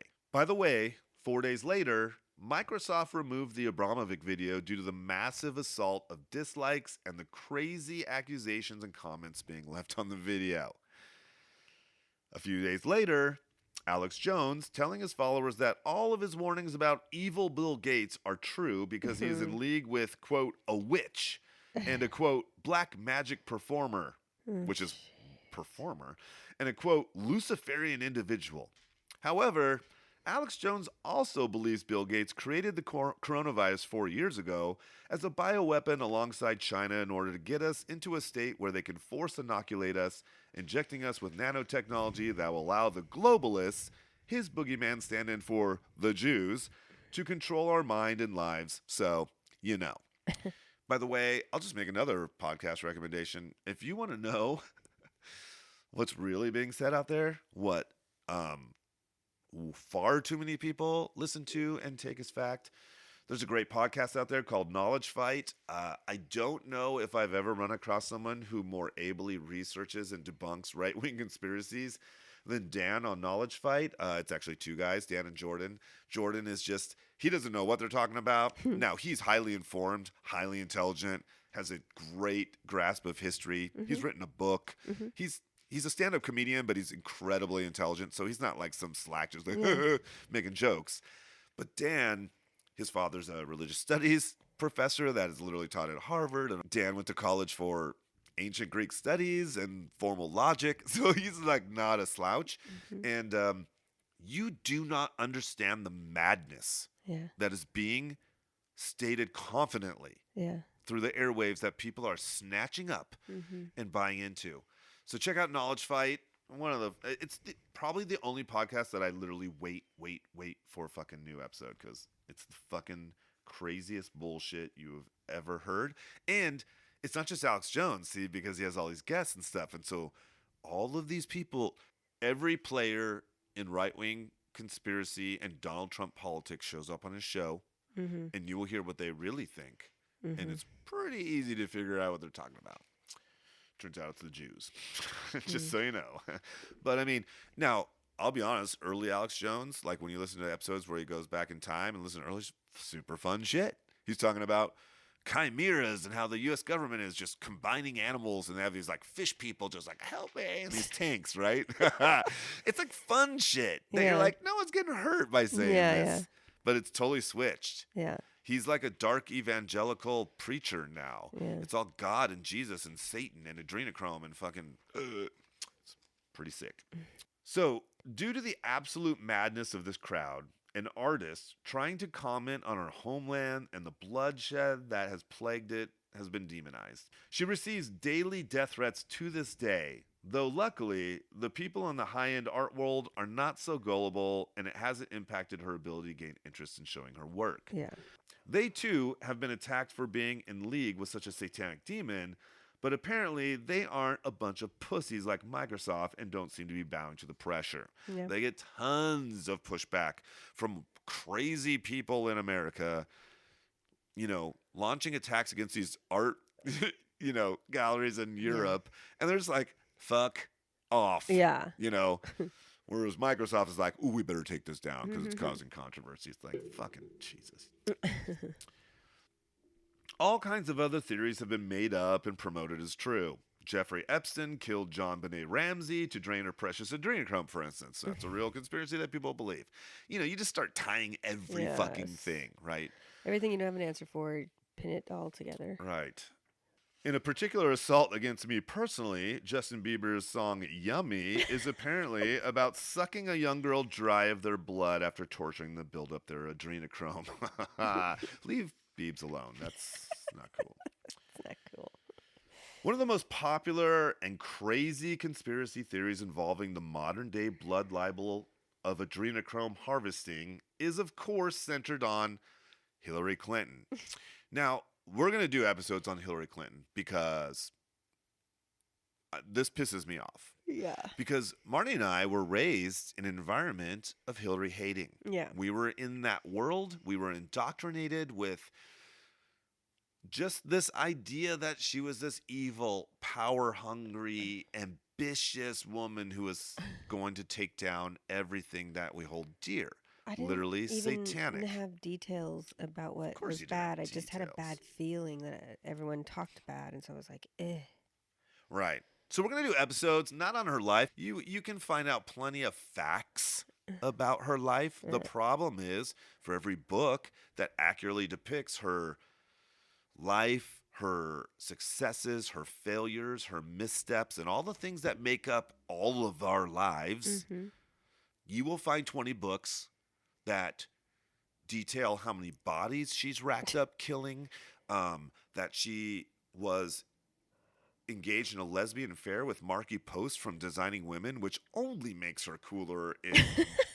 I don't know why that she was married in a satanic witch ceremony. I mean, the amount of shit out there about her. And by the way, the reason you didn't vote for her, people out there in 2016, and instead let Trump become president, was based off of a bunch of nonsense that Yes. you rationalize into, there's something I just don't like about her. Yeah, that was called misogyny. But we'll talk about all the fantasies around Hillary Clinton because I don't think everyone really understands what the right-wing world thinks about her. Those of us that aren't necessarily in that, we think, yeah, they think that she's this and that. No. It goes so much crazier. It's just like this. It's fucking no different. Yeah. So, of course, she's caught up in this because these are a bunch of right-wing lunatics. So, the conspiracy around adrenochrome, well, obviously they believe wholeheartedly. They know. I mean, that was Pizzagate, right? But Hillary Clinton was keeping these children in the basement of Comet Ping Pong Pizza, right? Leading to a guy fucking shooting through the window because, of these conspiracies. But the big kind of main conspiracy around adrenochrome and this whole idea of the blood libel in modern day involving Hillary Clinton is known as frazzle drip. Have you ever heard of that? No. Okay, I'm going to tell you something. Yikes. Back in September of 2016, reports began to be published that Anthony Weiner had been sexting with a 15-year-old girl in North Carolina. Heard about that. Okay. Weiner is obviously a total dick who can't keep his cock in his pants. See what I did there? But he is just the guy who fucking stepped on a rake in this story. The news reporting led to the FBI opening up an investigation against him and seizing his devices. While searching the devices, emails were found that were thought to possibly have relevance to the Hillary email investigation that had recently been closed with no wrongdoing being identified. Remember that? Yes. Oh my God, this is bad history we're dealing with right now. This led freakishly tall dickhead James Comey, then head of the FBI, to publicly announce they were reopening the Clinton investigation, having no idea whether the emails on the laptop were even related to any investigation at this point. Remember this? Yep. This is 11 days before the elections, folks. Yeah.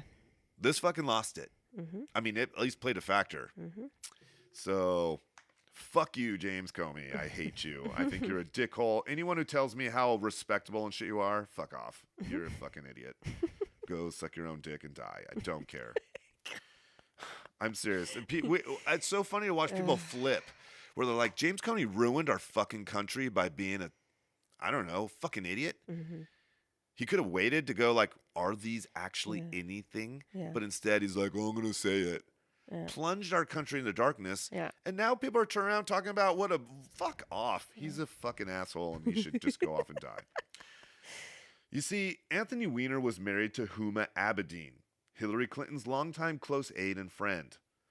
The idea was there must be some breach of national security or something by having sensitive emails on her husband's laptop. So that's what they were thinking, was like, oh shit, there's emails on here. Maybe there's some that his wife used his laptop and she's texting with Hillary, who's clearly committing crimes, which of course turned out she wasn't, but this is what was going on. In the end, it yielded nothing and there was no reason to even bring it up, but the conspiracy crowd was not satisfied. Soon, a post emerged claiming that something had actually been found on Weiner's laptop, a video. The claim that was made and then virally spread all over the world across virtually every platform available at the time was that the video showed Hillary and Huma murdering a baby girl, Oh my ripping her face skin off, and wearing it as masks while they demonically slurped up its blood. Oh my. This spread like wildfire. It was spread all over Facebook groups, Oh my God. all over Reddit, all over the chans, all over YouTube, all over every fucking thing, Twitter, everything you could possibly get your hands on at this time. And this was called the Frazzle. What? The conspiracy even included the coded name given the file that the FBI had apparently found on the computer. Frazzle Drip. That was supposedly the name of the file. Yeah. This is all made up, but I mean, doesn't matter. Soon, statements like, "Ever heard of Frazzle Drip?" showed up in posts and comments all over the place.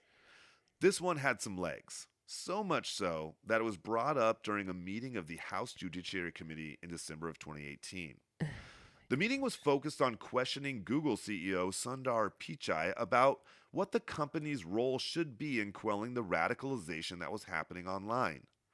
YouTube, which Google had acquired back in 2012, uses algorithms that recommends the videos you should watch next based on what you are watching in your watching history.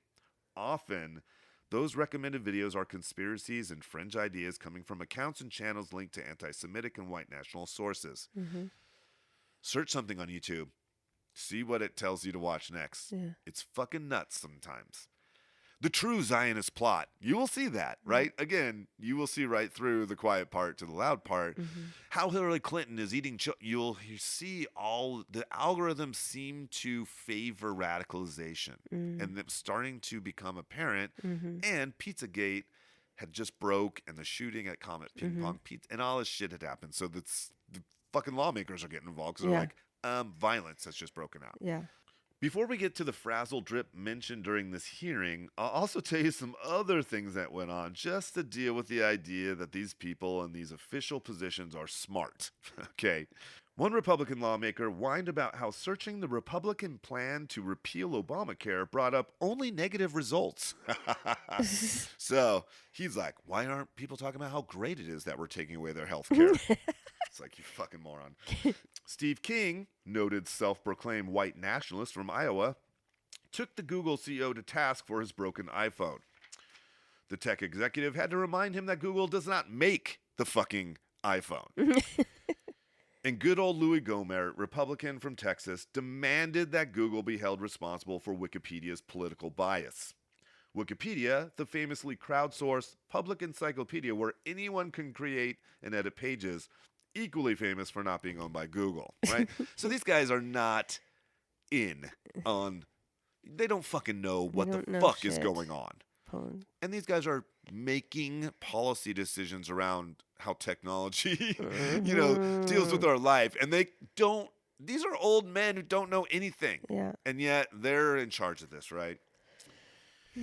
So we're dealing with a lot of, quote, stable geniuses here to begin with. No wonder the issue continues to grow more worrisome.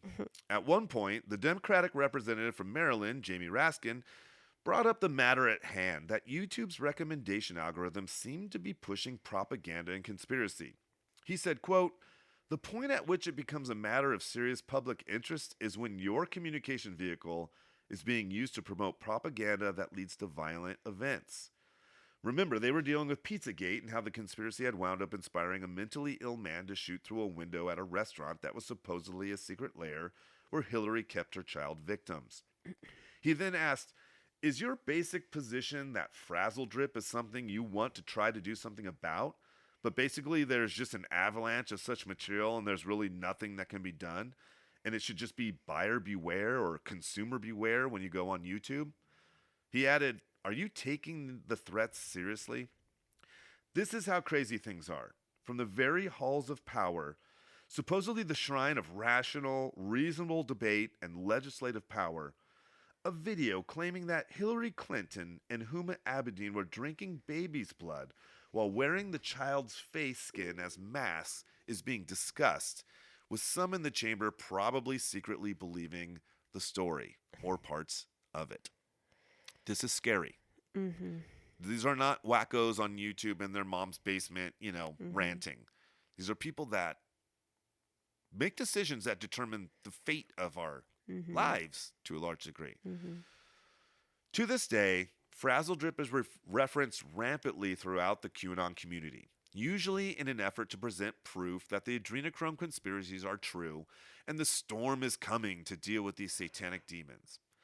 Kind of puts a bunch of red hat wearing MAGA cultists shouting "lock her up" at a Trump rally into a very different perspective. Yeah. When Donald Trump and other Republicans who join him Yeah. stand up and chant "lock her up" about Hillary, Yeah. there is a bunch of people in that audience who are hearing Donald Trump knows that she's secretly torturing and sucking the blood out of children. Mm-hmm. He's been raised to destroy this evil cabal and forever. That is what's happening. Yeah. And so everyone's like, "Oh, they're just saying that. She'll never." No, this is all tied into this, Yeah. right? These people aren't like, Hillary Clinton's not my kind of politician. They're saying Hillary Clinton is a literal demon. Yeah. Alex Jones says she smells like sulfur.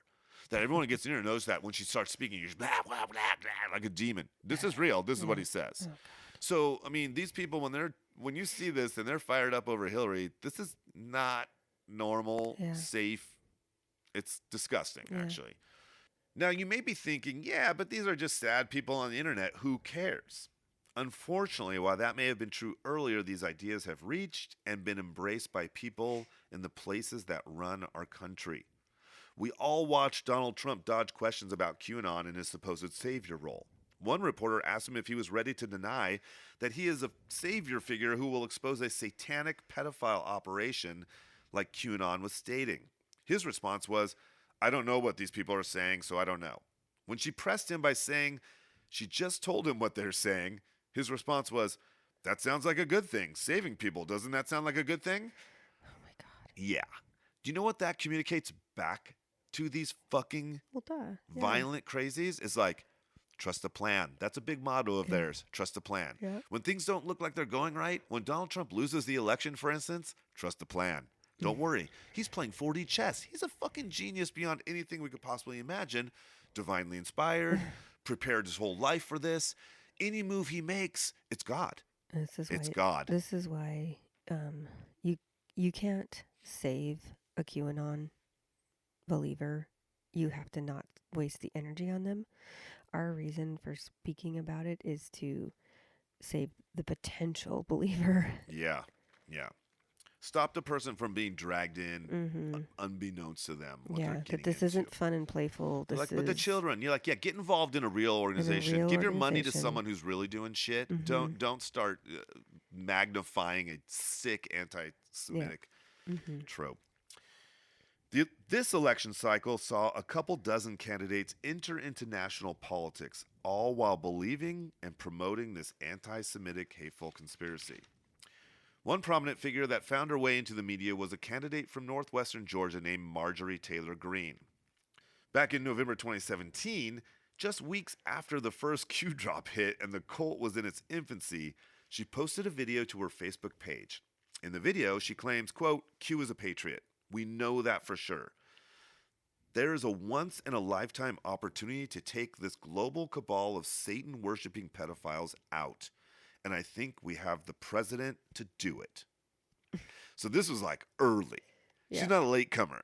She's fucking part of the OG shit. Mm-hmm. In videos posted throughout 2017, she expresses doubt around the identity of the Las Vegas shooting, promoting conspiratorial ideas around the event that were circulating at that time. She also got in a game that is pretty much universal when it comes to these right-wing conspiracies, hating a man named George Soros. Now, he is a huge figure that I'm not going to be able to give a detailed overview right now. We might have to do an episode about him. But needless to say, he is at the top of the list of all of these people's shadowy enemies. They refer to him as a literal demon, a Satan worshiper, and the like. In fact, it is quite common on the right to believe that the protesters you see in the street around the Black Lives Matter movement are nothing more than paid protesters and actors I have heard sent that. by George I've heard that rumor. Soros.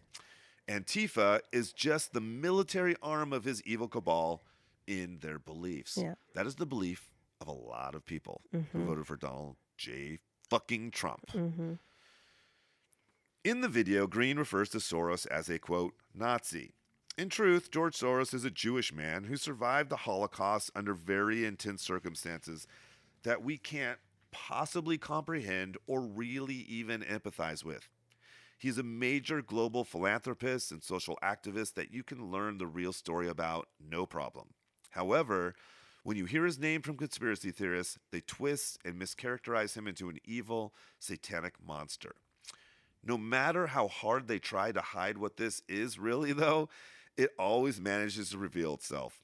It's like those people who couldn't put their finger on why they just didn't like or trust Obama.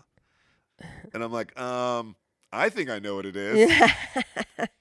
So when you're like, oh, George Soros, I don't know if I trust that guy. He's a rich fucking Jew. Yeah. And that's why people hate him. Yep. George Soros has a very complicated story. He survived Nazi Germany, and they take and edit and twist all his words and try and turn him into some collaborator or something. But it's because he's rich and he's funded things to make social change in all kinds of countries and all kinds of economic things. And right or wrong, I don't know if I agree with everything he did. That's not my point. He's not a satanic, evil person. And the reason why they hate him, though, is because he's Jewish. And this is all anti-Semitism, no matter what, gets slapped on top. She begins running for Congress. This is Marjorie Taylor Greene again. She begins running for Congress in Georgia's 6th district. But then a popular incumbent in the nearby 14th district decided not to run for re-election. Seeing an easier campaign there, she switched and wound up winning the initial primary, locking her into a runoff with the second-place candidate, also a Republican. She wins the runoff election and emerges as the Republican candidate in the general election. The day after her victory, Donald Trump, President of the United States, tweeted about Greene, describing her as, quote, a future Republican star and someone who, quote, is strong on everything and never gives up, a real winner. You can imagine the signal this sent to the Trump-loving and worshiping QAnon crowd. In September, her Democratic opponent dropped out of the race, leaving her to run unopposed. Now, this is a district that was created in 2012, and no Democrat has ever gotten more than 30% of the vote here. It is ranked as the 10th most Republican district in the country and the 3rd most Republican district in the Eastern Time Zone. Her Democrat opponent was never going to win, but still, this conspiracy-minded, crazy person simply walked right into Congress, where she will vote on the laws and policies that determine the direction and nature of our country. On September 3rd of this year, Greene shared a meme to her Facebook page. It had a picture of her holding an assault rifle standing next to a collage of pictures featuring Alexandria Ocasio-Cortez, Ilhan Omar, and Rashida Tlaib, claiming it was time for patriots to, quote, go on the offense against these socialists who want to rip our country apart. Pretty sure when you say the word offense, when you're holding a rifle, you mean shoot people. Kill them, right? Yeah. Nancy Pelosi denounced the meme as a dangerous threat of violence. Meanwhile, Ilhan Omar received death threats referencing the meme posted by Greene. When Forbes magazine asked Greene in an interview if she considered the meme a threat, her response is the most priceless example of a lack of self-awareness I have ever heard. She said the claims were, quote, paranoid and ridiculous, and a, quote, conspiracy theory by evil Democrats plotting to, quote, cancel her. Oh, no, that's gaslighting. That's not lack of self-awareness. She knows, and she's gaslighting. Yeah. I mean... like, you're imagining it. That is evil and telling you you're crazy. In the end, of course, none of this mattered, and she will serve in Congress representing a district from Georgia. The point is, this is not some crazy idea that has remained in the shadows or the beliefs of a small but vocal fringe. It has grown, spread, and been adapted for consumption by a variety of cultural groups and demographics around our country. It has been nodded to by people in the very halls of our nation's power. It doesn't matter if they are simply trying to keep a group of people liking them or voting for them, like Donald Trump was certainly doing. Mm-hmm. Or if you're simply, quote, asking questions, like a lot of asshole Republicans will say in Congress. Mm-hmm.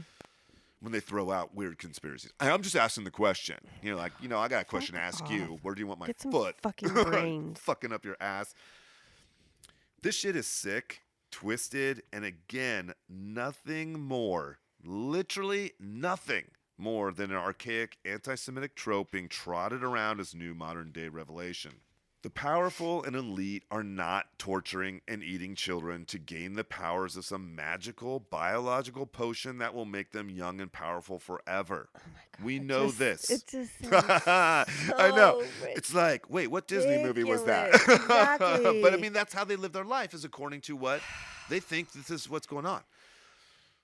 We know this because adrenochrome is a known quantity. If this was going on, the effects would be either nothing or potentially a sudden massive heart attack that kills you, right? If they were actually pounding adrenochrome, you know? Yeah. Even if adrenochrome was some psychedelic power drug, you can buy a bunch of it for under $100 or just hire a fucking college student to mix you up a batch. There would be no reason to rape and murder children to get it. The problem is, when it comes to scientific data versus something we heard in a movie with Johnny Depp, Depp wins every time. If the movie tells me that adrenochrome is the most powerful psychedelic that must be taken from the adrenal glands of some living human, it doesn't matter what the boring scientific facts are. As we have seen, the accusation is not anything novel or recent. It's an ages-old conspiracy built upon bigotry towards the Jews from the Christian church, using the immense worldly and social power they wielded throughout the Middle Ages. As we have also seen, if history isn't convincing enough for you, we've known what adrenochrome is for some time now. It's been studied, researched, tested. It has not been kept secret, shown to contain powerful or magical properties, or be of any real use outside of studying its potential linkage to other factors that may play into certain psychological maladies. That's how science sees adrenochrome, right? Mm-hmm. Science discovered LSD. They understand the effects of substances on your mind and shit like that. The idea that somehow they just letting this adrenochrome slip, I'm not really know. This gets me all upset. I'm like all like off in my head while you're finishing. I'm like angry over here. I know. It's This is why you don't find biochemists out there holding Q signs at Trump rallies screaming red-faced about the harvesting of this powerful substance from innocent babies. Because that is not only disgusting, it is absolutely ludicrous in light of reality. We have not learned a thing from our past. When fantastic and hate-fueled conspiracies based off of religious superstition from the 12th century are being spread like wildfire via lasers across fiber optic cables and presented across glowing futuristic screens in 2020, we simply have to face the facts that we are no smarter or evolved than they were. Truly, if anything, we are even more dangerous. This is why this isn't one of those light, let's make fun of them conspiracies. Those exist. Yeah. Harmless beliefs that gather small but hilariously committed fans. These conspiracies start relatively contained and below the radar. They don't find their way into mainstream, and they don't wind up being promoted in the halls of power running the most powerful nation on the fucking planet. Yeah. Choosing to believe in the QAnon conspiracies, and especially the adrenochrome accusation, is quite literally refusing to consider reality and instead tap into the darkest part of human nature, that part of us that resists and wishes to destroy the other. We cast it as a good and evil battle that makes us feel we are on the side of right, but that is just a delusion, and the problem is today's delusions come with guns. So there's the story of adrenochrome. Ugh. And how this model that was set by middle-aged Christendom and the hatred of the Jews has just been repurposed with a bunch of movie and fantasy branding. I like the middle part with all the history about the mescaline and LSD. I'd put that in to lighten it up. And it was needed because fuck, you're just like so mad at the end. I know. I was like, needed the fun part in the middle. I was writing and I'm like, oh, whew, this is dark. So let me throw some stuff in here that are fun and like, hey, here's some positive things that came out of I don't know. Is our next one gonna be more well, fun? we'll do a fun one next because I just offhandedly mentioned last episode that was into astrology, so we have to do an episode about astrology because people probably hear that and go like, oh yeah, I thought you were talking about how belief is a bunch of bullshit and you believe in astrology. Yeah, I don't believe in astrology, but not all beliefs. Well, let me put it this way. many of the things we've made up work. Yes. And astrology happens to be one of those things. And I believe that's totally made up, but I also believe it works. And it doesn't work because of magic. It works because of the nature of our subconscious. And then, whatever. We'll get into that. Yeah. But we're not going to do some murderous baby killing thing next. Yeah. No. Oh, jeez. No. But this needed to be addressed. Oh, for sure. We had to woman, go in here. Multiple people just got elected to fucking Congress that believe, promote, Sound the alarm, and align themselves with these conspiracy theories. It was great when you're like, oh, these fucking wackos living in, podunk wherever. Mm-hmm. At least the people Podunk wherever just sent one of those wackos to Congress. That's right. And now she's going to be voting on whether, all kinds of shit goes down. Mm-hmm.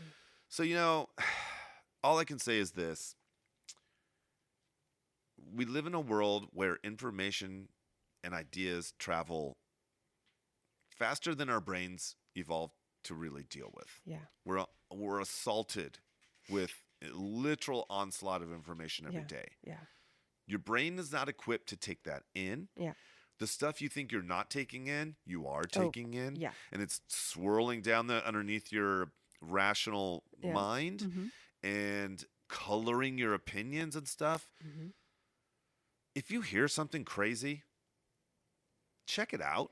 Yeah. Look into it. I'm not saying you have to do what I do. I'm fascinated by the stuff. I love to fucking dive in and know everything about it. But like I said, you could have read 2 articles that I read. It would take you 5 minutes, and you could have walked away going like, oh. It would have literally told you, this is blood libel from the Middle Ages, based off the accusations that came out of the death of William Norwich in 1144. Adrenochrome is a real thing. Here's what we know about it. And these conspiracies are nothing more than anti-Semitism repackaged using a bunch of shit that people just don't know about. So it's confusing and sounds good. And then put it away and stop wasting your time. You would have been done. Yeah. But no. Instead, we're like, let me watch this 4-hour YouTube video where this crazy dude with Zitzhaller's face tells me about the evil cabal that he somehow knows. Fuck off. Mm-hmm. What is wrong with us? So be careful out there, folks. We all believe a bunch of shit because we have to. But we have to be careful what we believe because oftentimes we don't really understand how much it determines the reality we create. Yeah. The feeling that we have because of all the bits of information that we're taking in and haven't processed. It's just sitting there in the subconscious. And so many factors decide how we process that together. And we can take in some information and be like, oh, that feels true. My gut tells me. Know that your gut is full of all those bits of unprocessed information, and you just made some connection because of your programming and filtering, and you can't always trust your gut, which is unfortunate because we need our gut, our instincts. That's what we naturally use to guide us through the world, our survival. Mm-hmm. But we're getting so much information put into us that it's haywiring our gut. Yeah, we put a lot of. First of all, the only thing I know for sure is in all our guts is shit. And secondly, that whole idea of your gut, that whole idea of your gut comes from ancient misunderstanding about the way the human body works, right? Hold on. And so in the Bible, they talk about your bowels. It was very common for people thought the seat of emotion was in your stomach. Yeah. That's a sympathetic nervous response that you feel. Yeah. It is not information. There's no words attached to it. Your body is not thinking. Right. Your body is responding. Yes. Your gut is bullshit. Yes. You need to confront your gut. It's responding maybe to an actual threat, but most often to a traumatic experience from the past that isn't actually happening and is being triggered by something, and you're getting a gut reaction. Exactly. Because your body is responding, and then you think it's truth, and you have to understand. I love when people are like, I always trust my gut. It's never misled me. I'm like, fuck you. It's misled you a million times. You just don't remember those times because you focus only on the times that you were right. Yeah. But you were wrong more times than you're right. Yeah. Because your gut is a place where food is digested and prepared for use by your body, and not where important decisions are made. And we need to. I hate discounting gut and instinct, because it also we need it, and we need to hone the skill of listening to it. Sure. But we need to hone the skill, and we're assuming it's natural, not understanding how the mind works. Yeah. We need to understand the mind so we can hone the skill. Yeah, Okay, maybe I was a little harsh. Like, our gut's not bullshit. It's a signal that we can use. We but need to check in. trust it is a different thing. Trusting it Yeah. implicitly. We have to check into our body and what it's telling us. Right. But check in with neutrality and not in immediate belief. Right. Not just like, because then your brain just fills in the blanks and goes like, "Ooh, it's probably this," which is based on a bunch of who knows what. Yeah. So anyway, thanks for listening, and we'll be back soon. You can check us out, by the way, at blasphemypodcast.com. All our episodes are up there. You can find us on Spotify, Apple Podcasts, wherever you find your podcasts. That's right. We're officially up there. Find us, subscribe on Apple, subscribe, and leave a review. That would be huge. If you could leave a review. You don't even have to say nice things. You don't. Just give us a 5-star review, and you can say, "I hate this show." They don't care what you say. They just care about the number of stars you give. So give us a 5-star review, and then whatever. Be honest. I don't care. It's not going to hurt me. Okay? Okay.